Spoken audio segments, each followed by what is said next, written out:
Over to you, Nitinji. Okay, all right. So Radhe Radhe, good morning, good evening, everyone. Very warm welcome to today's edition of Daily Wisdom from Bhagavad Gita. Let's get started with our opening prayers like we always do. So I'm going to share my screen and we'll get underway.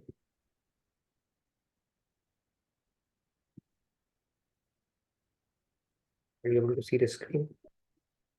Yes. All right, great. So we'll start with our opening prayers. Gurur Brahma, Gurur Vishnu, Guru Devo Maheshwaraha, Guru Sakshat Parabrahma, Tasmai Shri Guruve Namaha. Vasudeva Sutam Devam Kamsa Chanuramardanam Devaki Paramanandam Krishnam Vande Jagat Gurum. Krishnam Vande Jagat Gurum. So Radhe Radhe, good morning, good evening to all of you. A very warm welcome. So let's get started. We always start with our soul soup segment. So give me a sec. We'll get underway. All right. So let's start with our soul soup segment. We are talking about problems and trying to put problems in perspective. We also spoke about why it is important to, first of all, we cannot avoid problems in life. That's a fact of life, right? And we said that it's a part and parcel of life. The important thing to know and understand here is that problems are great opportunities for the inner growth. And inner growth is of paramount importance on the path of spirituality. And this is the key thing. The Antakaran Shuddhi or the inner growth is the most important thing that we need to focus on as part of being born as humans. Now let's move on this discussion today. So we are going to talk about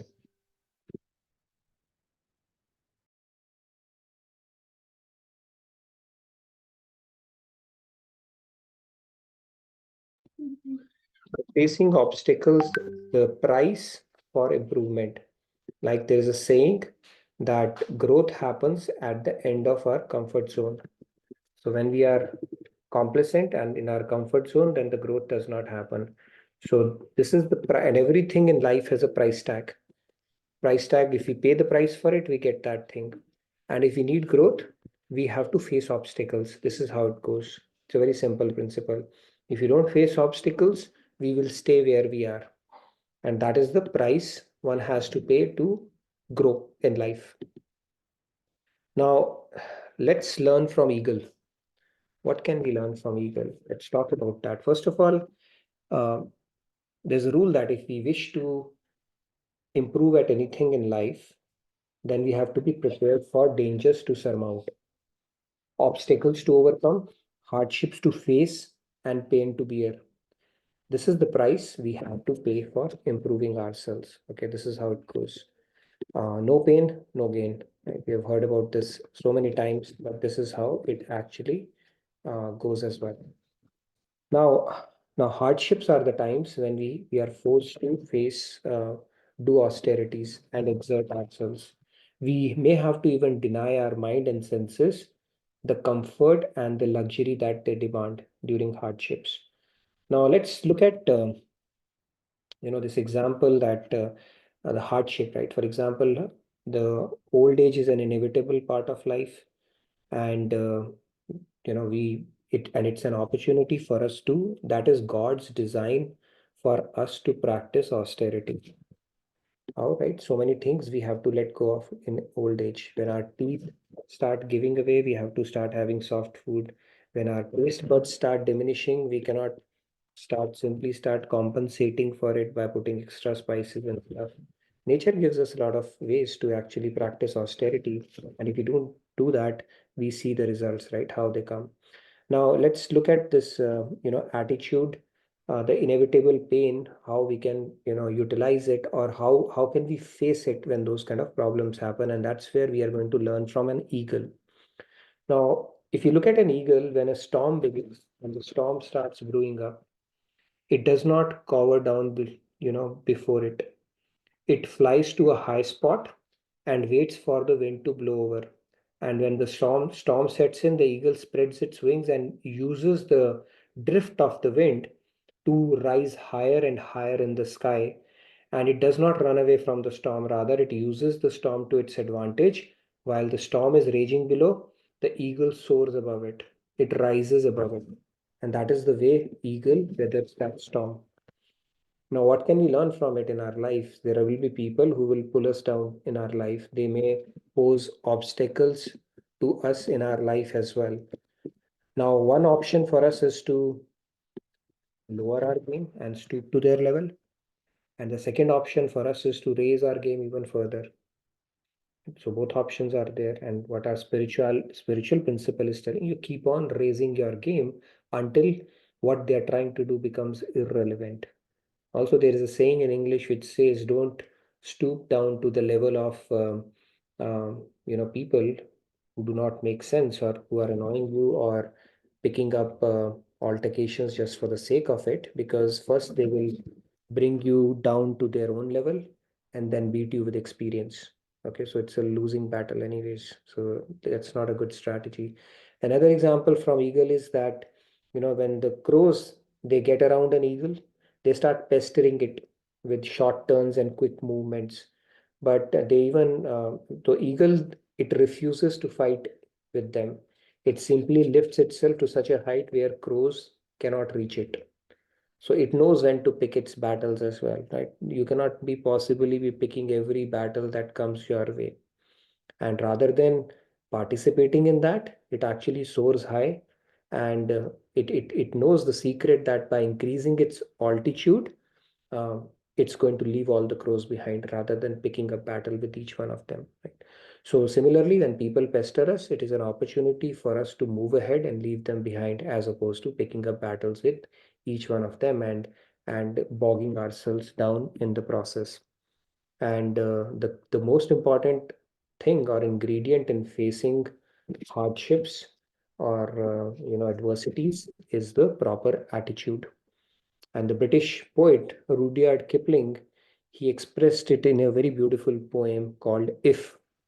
And I'll pick up a few excerpts from his poem, which said, "If you can dream and not make dreams your master, if you can think and not make thoughts your aim, you can meet with both triumph and disaster and treat those two imposters just the same." Okay, that is the attitude we need to face problems. And then that will automatically take us to the principle of equanimity that Lord Krishna has been talking about in Bhagavad Gita as well.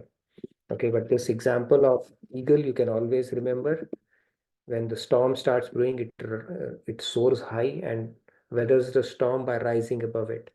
And it does the same when the crow starts coming and troubling it, right? It doesn't pick up battle with every crow. It simply soars high to an altitude where no crow can reach.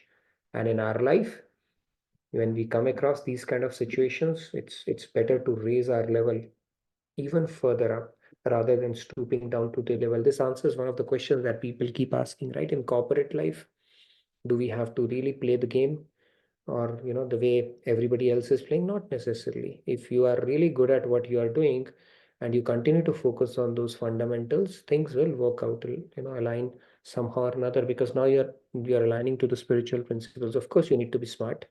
Nobody is asking us to be dumb, but that doesn't mean you start playing the game that everybody else does and stoop down to their level and lower your bar in life. Okay, that is not really necessary. All right, so with that said, let's move on to our Bhagavad Gita topic. We will have an interesting discussion today. I'm going to recite this shloka and then you're welcome to follow along. So topic today that we are going to discuss is, when we talk about Karam Yoga and Karam Sannyas, um, how should we lead our life, right? And we have been talking about impediments. Yesterday we brought in 3 GAD. Today we will build on that conversation. The impediments which actually uh, prevent us, or which prevent us from perfecting the Karam Yoga. So it's a journey, but we'll talk about some additional impediments there as well, and how one should ideally look at human life. I'm going to cite it. You're welcome to follow along. Sanyasastu mahabaho dukham aptum yoga yukto munir brahma nachirenadhigacchati. Let's take a few hands. Aparna ji, Radhe Radhe. Radhe Radhe, Aparna ji. Radhe Radhe Nitin ji and everyone. Sanyasastu mahabaho dukkham aptu ayogataha yoga yukto munir brahma nachirenadhigacchati. Very nice. Thank you. Good to see you. Let's take a few more hands. Meena ji, Radhe Radhe. Radhe Radhe everyone. Radhe Radhe. Sanyasastu mahabaho dukkhamaptum ayogataha yogayukto munir brahma nachirenadhigacchati. Radhe Radhe. Very nice. Thank you, Meena ji. Let's take 3 more hands. And then we Dinesh ji, Radhe Radhe. can hard stop at 10. So Yeah. let's, yeah. Sanyasastu mahabaho dukham aptumayogataha yoga yukto munir brahma nachirena digacchati. Radhe Radhe. Very nice. Thank you, Ganesh ji. Radhe Radhe. Let's take 2 more hands. Lakshmi ji, Radhe Radhe. Radhe Radhe. Sanyasastu mahabaho dukkhamaptum ayogataha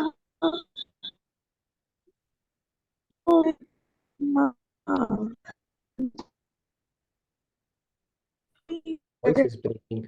I think your internet is probably not stable, Lakshmi ji. Let's move on to the next one. Yeah, I'm traveling. Sorry for that. No worries. Meet Swamiji, he's in Hyderabad. All right, Sumesh ji, last hand. Yeah, but I'm not in Hyderabad. I'm in Warangal. Oh, you're in Radhe Radhe. Nice. Radhe Radhe Nitin ji. Yeah, I'm working in my working place. Sanyasastu mahabaho dukham aptumayogataha yoga yukto munir brahma nachirenadhigacchati. Radhe Radhe. Radhe Radhe. Thank you, Sumeshi. So this shloka, Lord Krishna is saying perfect renunciation, Karam Sannyas, is difficult to attain without performing work in devotion, Karam Yoga. O mighty armed Arjun, but the sage who is adept in Karam Yoga quickly attains the supreme. So you have spoken about this topic. The software for both Karam Yoga and Karam Sannyas is same for individuals who are practicing it. Now, what are the impediments that prevent us from doing Karam Yoga, right? That's what we touched upon briefly. We'll do a quick recap and then move on to the interesting discussion that we're going to have today on this topic. We spoke about the repetitive thoughts, how they take us to, attachment.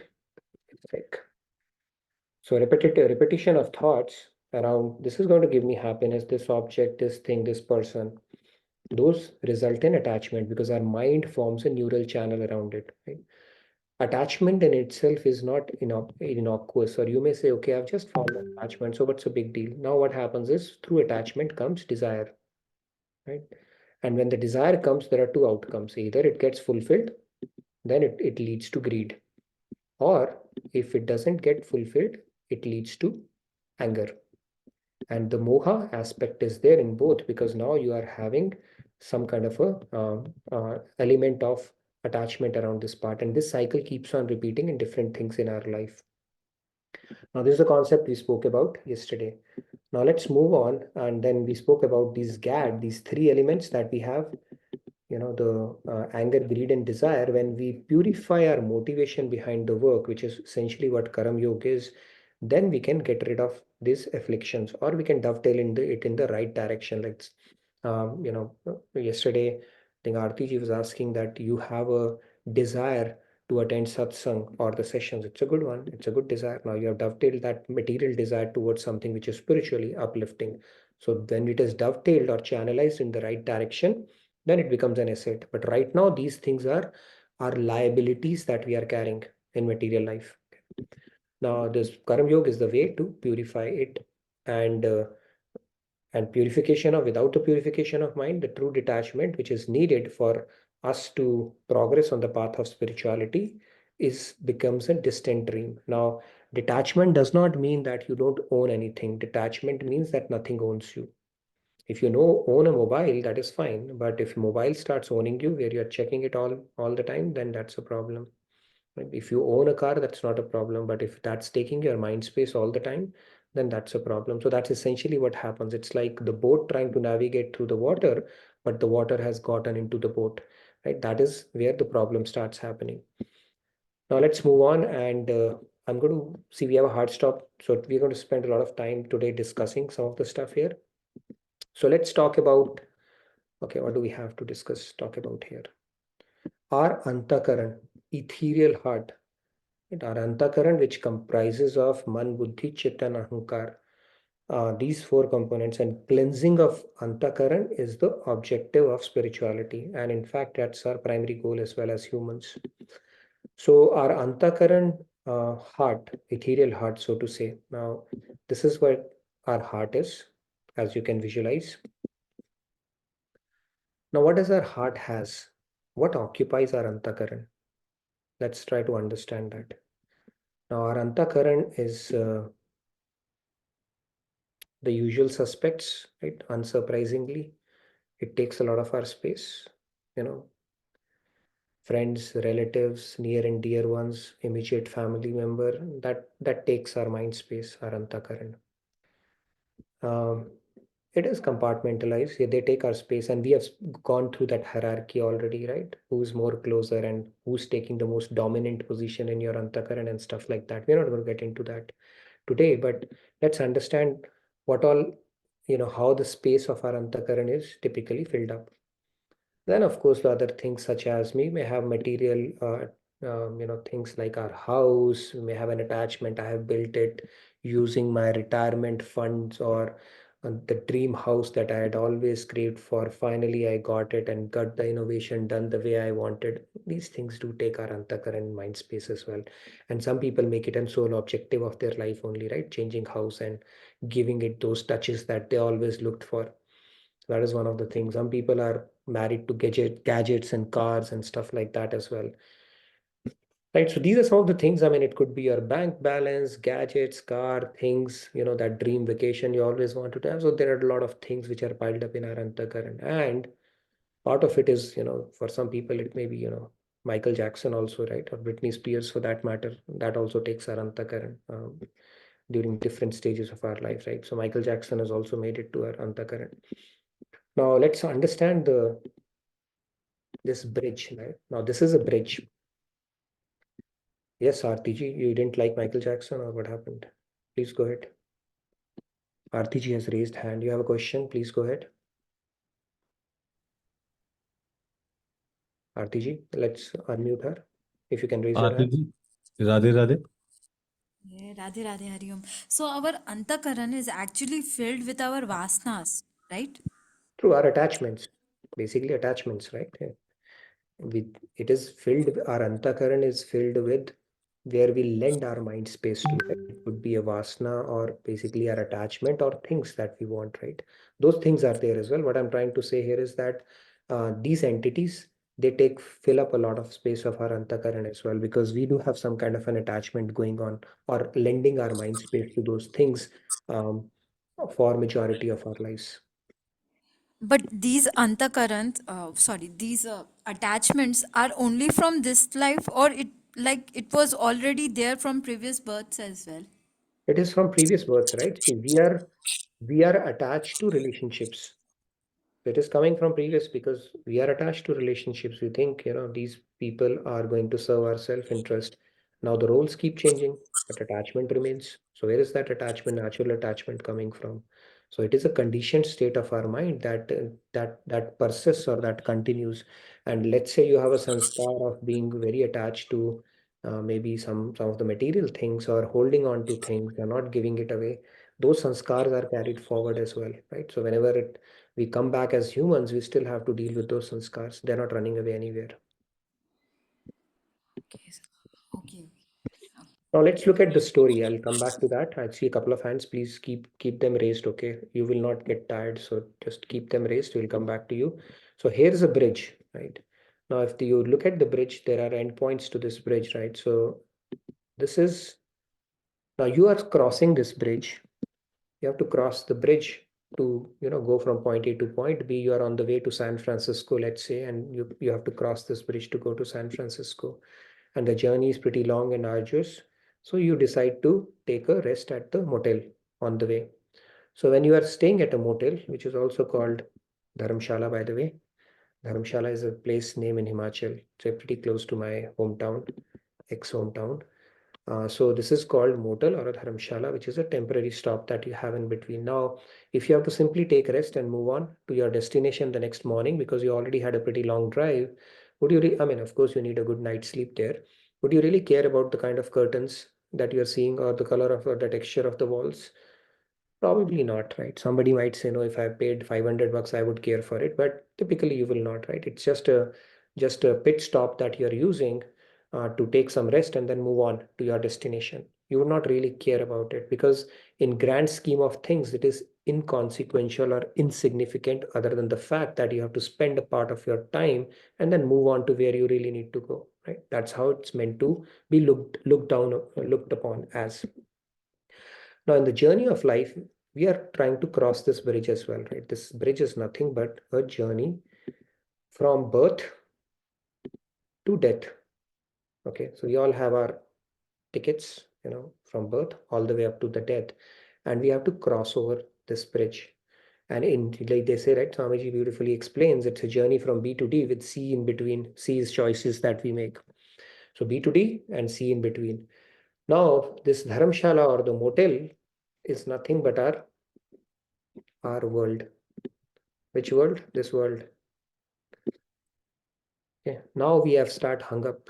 Okay, how is the bed? How are the sofas? Is everything placed net? How are the curtains? And we have started getting infatuated with the stuff which is thrown around in the motel without forgetting the big picture around this whole thing, that it was only supposed to be used as a pit stop in your journey so that you can carry forward, take rest, utilize what is there, make coffee or whatever there on the motel, and then move on to your final destination, right? And this is where the problem starts happening, right? Now, if unless we are understanding the Karam Yoga principle, we get hung up in the motel itself, which is nothing but a very, very temporary pit stop in our life. Even this body is a rental that we have to vacate when the time is due. And this is where the problem, or that what you call that, the dilution of our agenda starts happening, because now we have lost the big picture and started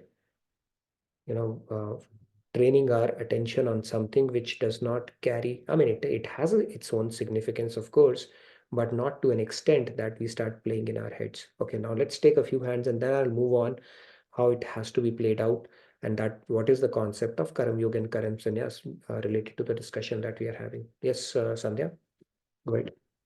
Um, Radhe Radhe, Manisha D has put a comment in the chat. Mobile do rule me many times as I crave to see Krishna more, want to listen to his leelas, and I think it kinda enhance that yearning to know more about him. See, that is called dovetailing. The instrument in itself, see, everything you see around is a material energy, and material energy is nothing but God's energy. So if material energy is used to actually get closer to God, that's a good utilization of it. So mic in itself has no problem. You can use the mic to disseminate discourses, or screen itself, eyes in itself. You can see, utilize it to look at something that is, spiritually uplifting, or you could utilize to watch the next Bollywood flick. Similarly, mobile you could use to, for yourself, dopamine kick, self-entertainment, or you could utilize it to increase your devotion, to look at stuff related to Krishna stories, Leelas, or maybe discourses. So the thing in itself does not good or bad. It's the use or the motive behind it that makes it good or bad, right? So anything that you can actually use the material energy to get closer to God, right? That's a good utilization of that material energy as well. That applies to money as well, for that matter. That is also an energy of God, right? So everything, how you use it, that determines, and the motive behind it, that determines, whether it is beneficial or non-beneficial for you. The thing or the object in itself, I mean, everything is God's energy, so you cannot say something is bad, right? Everything is God's energy only. Yes, Samiran?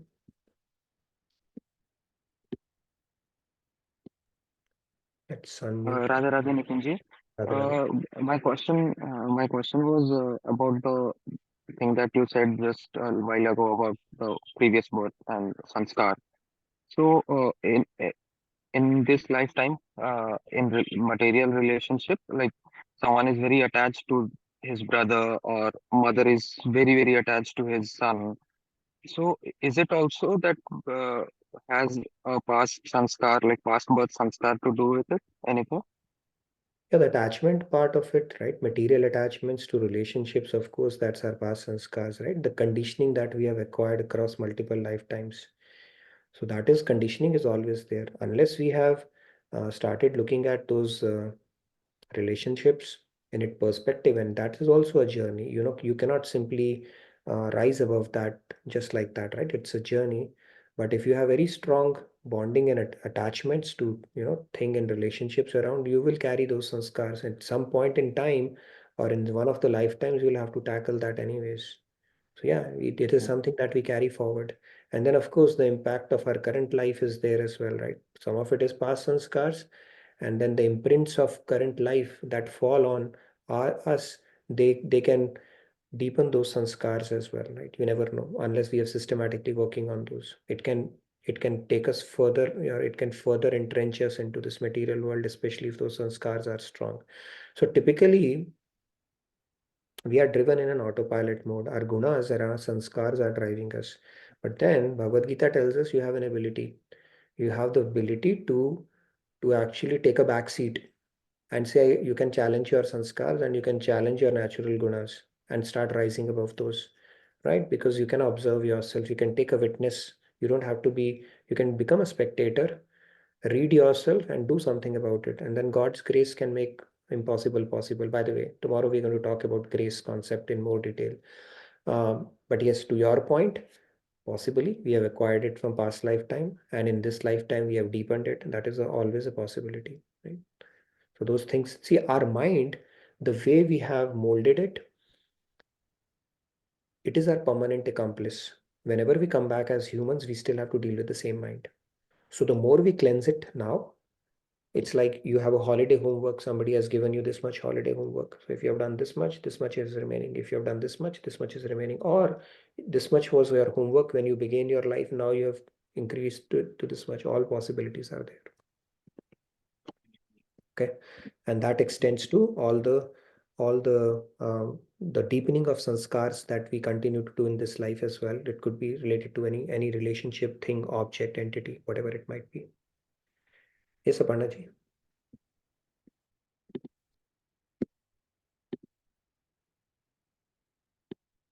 You have been okay. Okay. You have been Hello, unmuted. Radhe Radhe. You can hear me, right? Hello? Yes, we can hear you. Okay, sorry. Does it mean that we are attached to souls? I mean, we have different people, with different bodily structures in If every you are life. attached to soul, then you will be attached to everybody, right? That's not the case. You are attached to their gross existence. And of course, there's a soul element there, but that attachment is typically to that particular relationship. Or if it is at the level of soul, then if you can see divinity, then you're already a Paramhans, right?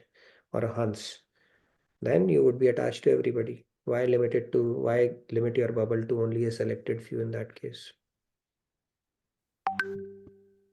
Right? Hans is able to, like talking of Hans, it's able to You put milk in front of it, it'll take the milk and leave the water part of it, right? So if we are truly seeing divinity, then we should see divinity in everybody. Why do we limit it to our kid only? That, okay, kids are the swarup of God, people say that, right? But why don't you see God in every kid in that case? Doesn't work that way. So yes, it is our, I think our attachment is to the gross existence with the misconception that we are a body and everybody else becomes an extension of that existence for us. Okay, so now moving on, I will come back to more questions on this because it's a fascinating topic. Now let's move on. So we are talking about motel, right? The Dharamshala. This is the motel, Dharamshala. And this Dharamshala, we have rented it to all these entities, right? Including Michael Jackson. Now, ideally, this is our ethereal heart, right? So God says that now he's a perfectionist, end of the day, right? So he says exclusively me, exclusively me.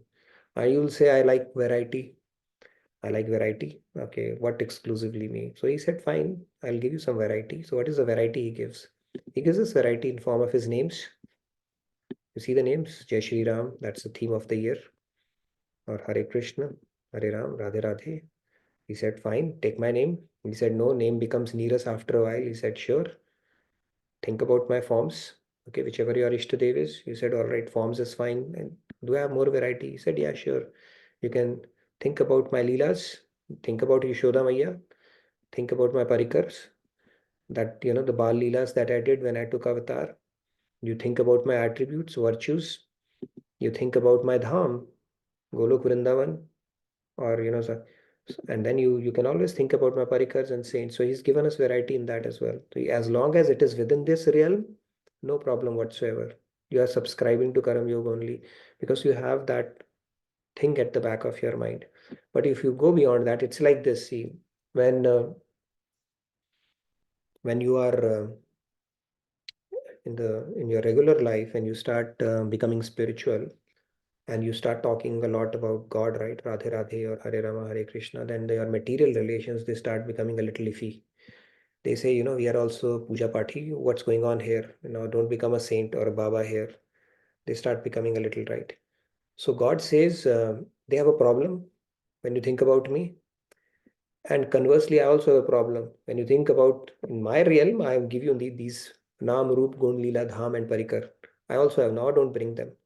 They also had a problem, also a problem. So he's also very exclusive and perfectionist in that way, right? So when we do these 5 or 6 things, the variety that he has given, all of that is fine, but you have to play around that realm only is essentially what God is saying. Okay, so this is what the rule is. Easier said than done, of course, because of our conditioning, but this is what the theory says. Now I open it up and take a few more hands around this conversation. Yeah, Rahul bhai, Radhe Radhe. Yes, Rahul.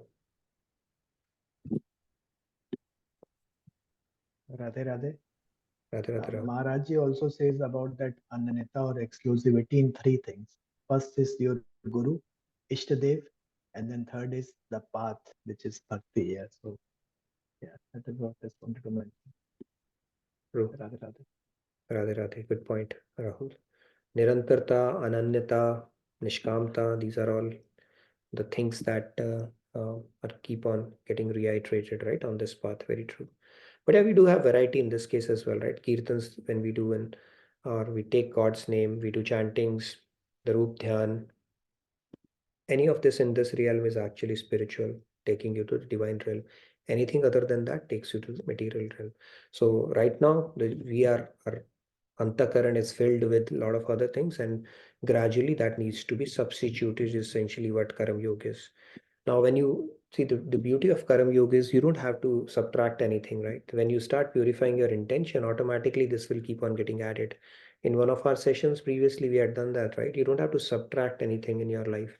You simply keep on adding, attaching it to God or bringing God into the mix, and your thoughts and rest of it will automatically start getting set in perspective. It doesn't mean now one of the things people think about is, right, we'll talk more about it in tomorrow as well. Now, in my life, everything else takes a backseat. Now, your responsibilities towards your parents, towards your family, it takes a backseat because now I'm going to devote my life to God. Okay, that is fine. But the station of life that you're in, you have to honor that and then do it to the best of your ability, because now you will do it as a service to God, not thinking of them as mine. It's like I own them, they are mine, and they should do that. Of course, you have to do your bit there as well, but that doesn't mean you turn your back towards those responsibilities that are already endowed to you. See, it's like when you marry somebody, you have to please their relatives as well, right? So they are all relatives of God only if you think about it that way. So that doesn't mean you go out of the way, bend your back, but at the same time, that sense of responsibility is not lost on a devotee just because they are focusing on spirituality right now. So that has to be balanced out, of course. Okay, we'll talk more about it tomorrow, but any more questions related to this, what we have spoken about today? Yes, Sandhya? This is actually a thought from Abhaji on the Soul Soup segment. So she said, just a thought related to Soul Soup slide. I think it is important to have or be with the right spiritual guidance or life guidance. That is Nitin ji, this class. Otherwise, we tend to fall. So thank you, Nitin ji, for your class and guidance. See, I'm just reiterating, I'm a postman basically. But if you like the class, that means the postman is doing their job right, so which is encouraging to know. But again, the credit goes to Swamiji, who has given, I just simply reiterated as little as I understand that. But yeah, the Soul Soup segment, the eagle example, I think you can all take that, keep that etched in your mind, that we don't have to pick all the battles that come our way. Just soar above that. Soar above. Think of how we can soar above the difficulty as opposed to stooping down to the level of the distractions that you are getting, right? Like eagle does. It doesn't pick up fight with crows. It weathers the storm by going above the storm itself, right? It's a beautiful example around that. But yeah, thank you, Abhaji, for your kind words. And I look forward to our next segment on the soul soup after we are done with this segment of fulfillment happiness series. Then we will be moving towards another important one, which is minding and mending the mind. Okay, it's a lot of mind in that. So mind management, to put it simply. So Abaji, I'm looking forward to that segment and all the beautiful stuff that you have created, content that you have created around it. So I think it's going to be a fascinating series after this one as well. All right, I see a few more hands. Birth, death. Yes, Archana ji and then Pratyusha ji. Pratyusha is there as well. Yeah, Archana ji, go ahead. Ji, Radhe Radhe. Yep. Yeah, Pratyusha. Oh, may oh, hello, Yes, Radhe Radhe, everyone. Radhe. Okay, so sir, I have one question that you were talking previously about your soul being connected to everyone at a humps level. Can it be below humps level? Below Hans level. I don't know. Yes. See, I know about, at least from a scriptural Okay. standpoint, all people who can see divinity in others are Hans, and they reject the material aspect of it. They are termed as Hans. Now, Hans, why? Because Hans can pick up milk and leave out water. Now, how does it does that? I don't know. We have to ask a Hans only. But people who can look at, pick up the divinity in everybody, it could be somebody who's situated in I, like somebody like Ramana Maharshi. I don't know. I mean, I'm just throwing out names here. They are called Hans in spiritual parlance. And then there are people who are called Paramhans because they don't even look at water. They don't deceive divinity even in water. Everything seems divine to them.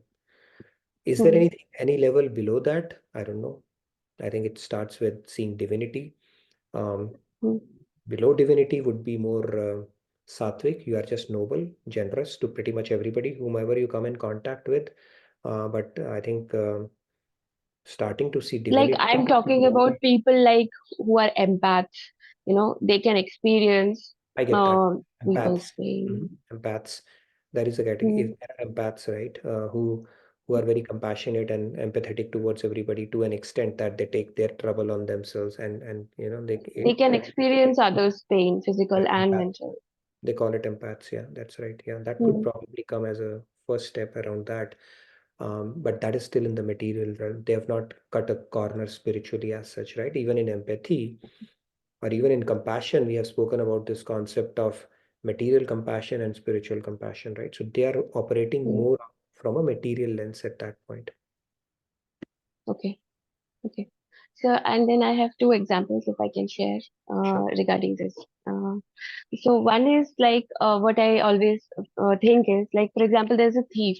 Okay, and that thief has only grown among the people who steal and knows only about stealing. Throughout his life, he has stolen, and then he dies. So the probability of that person to be born among saints is next to zero. He will be born among those people only because he's not learned his lesson. Whereas if that thief gets someone in his life who can tell him, no, this is not the right path. You have to do the hard work, and he has tried. Then there is a possibility of his next life getting in a better version is very high. And going from there, if he keeps on doing next jump, he gets knowledge and all of that, and he can probably realize, self-realize, God realize. He can go in that way. That is one example. And second is the vritti that a person has. Samskar is from past life, right? We can generate this also. If we generate now, it is like a small sapling. But if we have a tree in front of us, the only way we can cut, even in Bhagavad Gita is saying, is with knowledge. The sword of knowledge you can cut. Otherwise, if you do small good actions and lot of bad actions because it is being driven by your past karma, then the tree is only going to grow further and there will be small minute cut. So that is why knowledge becomes very important, the divine knowledge by which we can cut. So these two examples. True. Knowledge is the most empowering thing, and knowledge is the holiest thing as well, right? Like Lord Krishna has said in Bhagavad Gita that Gyan, Tap, and Tapa, Jnana, and charity. These are the three things you should always do, regardless. Acquisition of knowledge is the most empowering thing. Why? Because it's only through knowledge we can cut asunder the shackles of ignorance that we are all besieged with, right? And ignorance is the root cause of all the afflictions that we are facing. How? Because it all starts with ignorance of considering ourselves as this material body. And then it has a compounding effect down the line. And our scriptures in Vedanta Sutra, the very first thing Vedvyasa said that Ajnanamevasya Mool Karanam. Mool Karanam means it's the root cause of all the other problems that we face. Ajnan means ignorance. So yes, knowledge is very, very, very important. Even Chaitanya Mahaprabhu had said that I think when it comes to acquiring knowledge, don't be lazy. Chitta Karvalas, I think something like that. He has said, when it comes to acquiring knowledge, don't be lazy and don't ever think that you have understood the knowledge. Never ever think that until you have become God realized. Okay.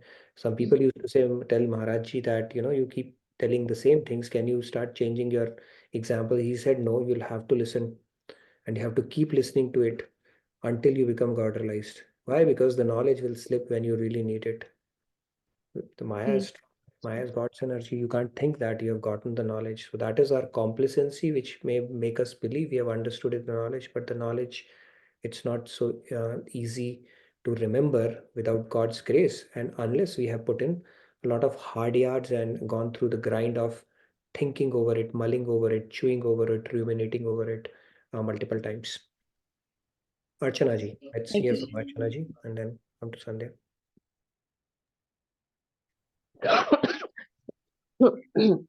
Hello, Radhe. Sorry. So my question is, like, I heard you saying that we don't have to minus. Did we lose Archana ji? In order to move on this path. How about the material? I would say I use the word stuff that we have, and we are blessed with all these material things around. How do we not minus them to successfully move in our journey? See, you don't have to minus them. See, this is how it works. When you start aiming for the highest, the lowest starts falling all away by itself. It's like when you started when we were kids, we were playing with dolls. But when we grew up, we picked up gadgets, and when we grew up even further, maybe golf or something like that, the toys kept on changing. Why? Because we started growing out of the previous toys. Similarly, when you add spirituality to the fold, you don't have to force yourself to get out of something. You'll start losing interest because it will not give you the same taste because now you're tasting something higher. Our mind needs something to attach to, and only if it will get a higher pleasure will it let go of the lower pleasure. Otherwise, lower pleasure itself is a big thing for it. So that's why you simply add it and see what happens. And in the path of devotion, when you simply start adding this devotion to your routine and you start relishing the bliss of God, even though it's a semblance of it to begin with, you will start rejecting a lot of material things. These parties and stuff like that, you'll see Yeah, what kind of a noisy stuff it is. And yeah, even yeah. things, you'll start looking at it in perspective. Previously, you would look at things to enjoy for yourself. Now, that sharing, the giving away, the letting go of it, all that stuff will start coming automatically. You don't What? even have to think about it. So instead of upyog, upbhog, that is bhogging and gratifying your senses, you will start using upyog. The bhog will be replaced with yog Yoga. gradually Okay, all by itself. okay. That helps. Thank you. No worries. Good question, Archana. Thank you. Yes, Sandhya, go ahead. I like bhogging. Bhogging. This is a Okay. ingenuous word. So when you were having a discussion of Hansa and Paramhansa, I was thinking of Karm Yogi. Where would you keep them? And when you're talking about seeing divinity, won't a Karm Yogi also start to see divinity in everyone?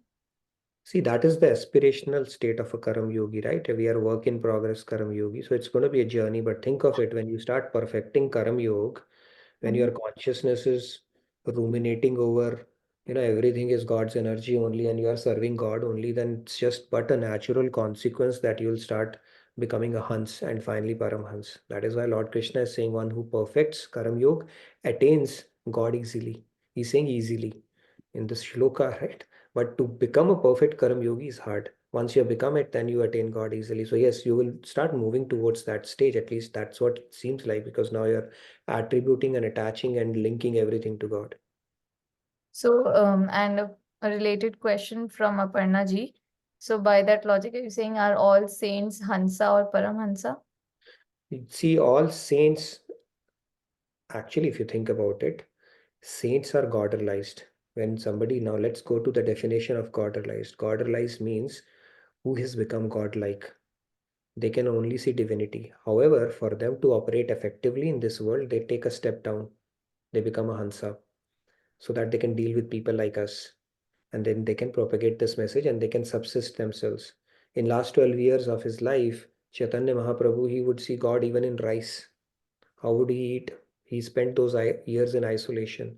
So for them to operate effectively in this world, they descend to a level. So Vedvyas, if he was Paramhans, how would he have written all those literature? So he became Hans. And those women, they took offense because they could see his eyes were different than Paramhans, who was Shukdev, right? But they voluntarily take a step down and become a Hans. But actually speaking, they see divinity, everything. They have already reached that level where they understand everything is a energy of God and they pretty much perceive divinity everywhere. But for them, when they take on an avatar for a specific purpose, they step down and take on a form of a Hun so that they can operate effectively for the purpose for which they have taken on that avatar. Hope that answers your question. Yes. So, any more questions? So tomorrow, by the way, we're going to talk about in the topic of the part 2 of this conversation, how to live in this world. Right? This thing is sometimes we take it to another level and think, that means running away from your responsibilities and not forgetting everything and just focusing on that aspect, even at the expense of your regular life and stuff like that. We'll talk a little bit about that. And then, of course, we keep on talking about grace, grace, grace, right? So what is that in the Cash Up segment tomorrow? We are going to talk about the topic of grace. So look out for that. And it's going to be directly from Maharaj Ji's Prem Ras Siddhant. So I'm looking forward to that presentation as well. Okay, any more questions? We have time, 11 minutes before our next session. Yes, Sandhya. Okay, I think we can take others Monica, first, and if there's let's take time. Monica ji, new hand. New hand for today. Go ahead, Monica ji.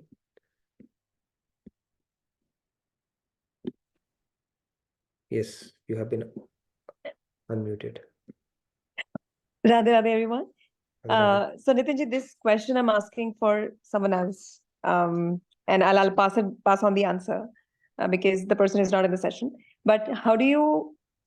I mean, someone who's in the spiritual path, obviously they do nam jap, dovetail everything. But let's say someone who's getting started, need to know the concept of karma yoga, and then is already getting tired. How do they motivate themselves to continue being a karma yogi? Because giving is tiring, unless they have that tattva gyan, right? So how do they motivate themselves to continue to be karma yogi?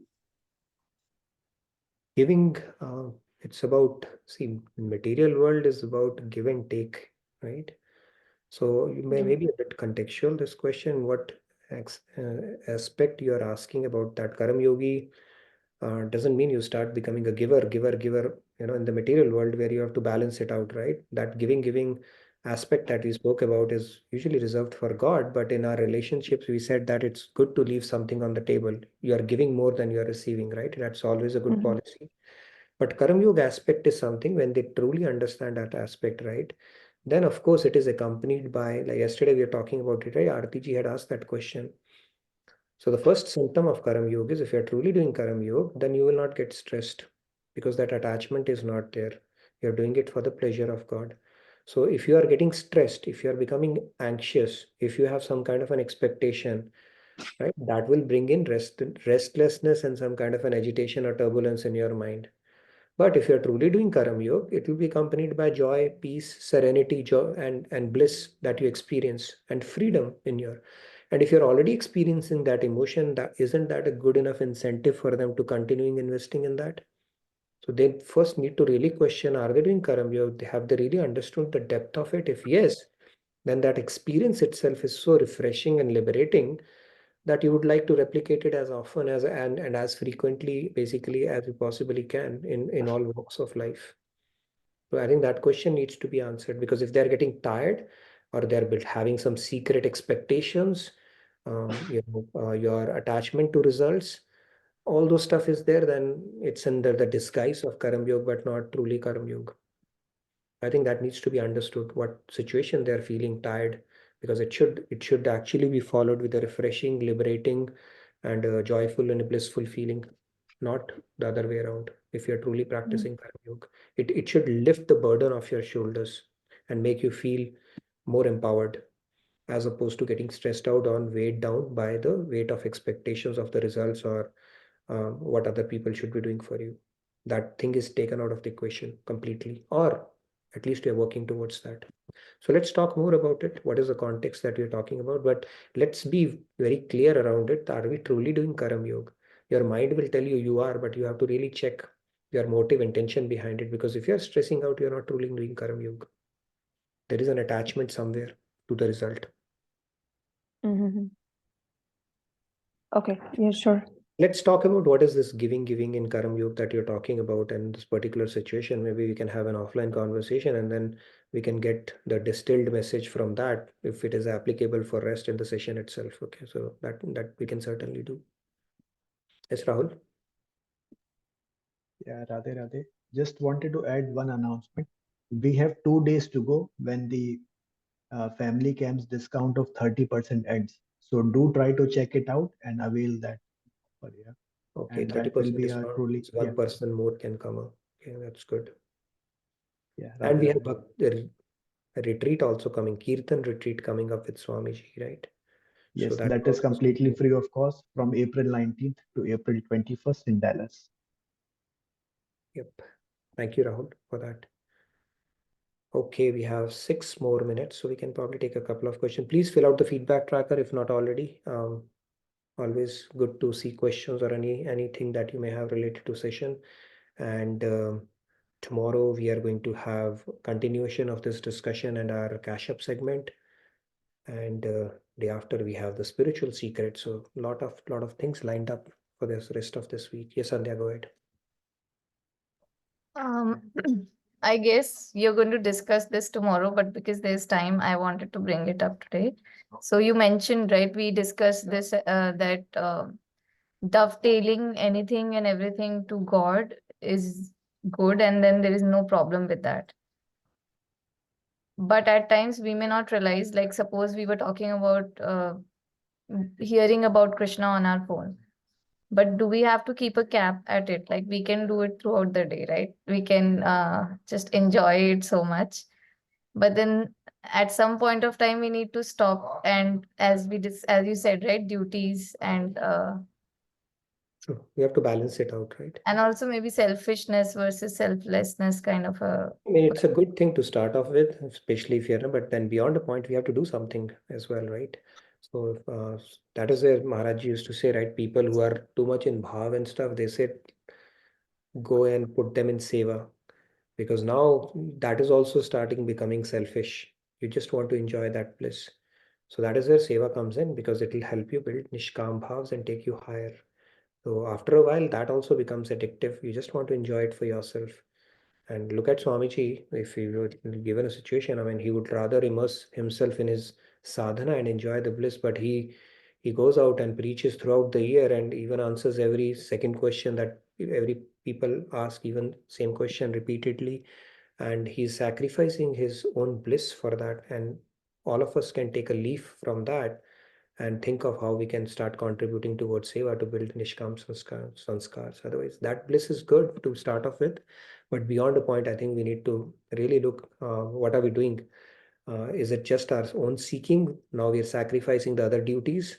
And more importantly, if we really love Krishna, have we started doing something for him, or we just want to relish him for ourselves? Yes, Rahul. Radhe Radhe. Archana ji has mentioned in the chat that these sessions are a blessing, and thank you so much, Nitin ji and Swami ji. Radhe Radhe. Pleasure in that, Archana ji. If you can fill out the feedback tracker, more details, I'd love to get in touch with you as well. By the way, I wanted to make a quick seva announcement. If any one of you is interested in doing seva, we have a couple of things. I think I can patch you up with Jyoti. She's doing some seva. Might need, she wants to take a bit of a sabbatical. So maybe a couple of months where you can help out with some online website work and posting on the events that are coming up. And then we have another seva about like, share, comment, and sharing videos. If you're interested, it's a repetitive activity and will not take much, maybe 10-15 minutes of your day. If you're interested, please fill it out, the feedback tracker, and I'll patch you with the individuals who can help you guide further on how to take those sevas forward. Actually, just to add to what Rahulji was saying, Mahesh Talreja ji had also said, amazing postman, thank you. You said you are just a postman, so it was a response to that. All right. Happy to be a postman as long as the post is getting delivered to the right places. Right? There are letters which are without any address. Have you heard about those letters? Right? Like they are like deer caught between headlights. But yeah, if letters are getting delivered somewhere, that's a good spot to be in. Yes, Rahul, maybe the last one. Yeah, there is a hilarious comment from Kumarji. A group of workers are also doing Karma Yoga. Government employees, they don't worry about results. That's a good one. Don't worry about results. Great.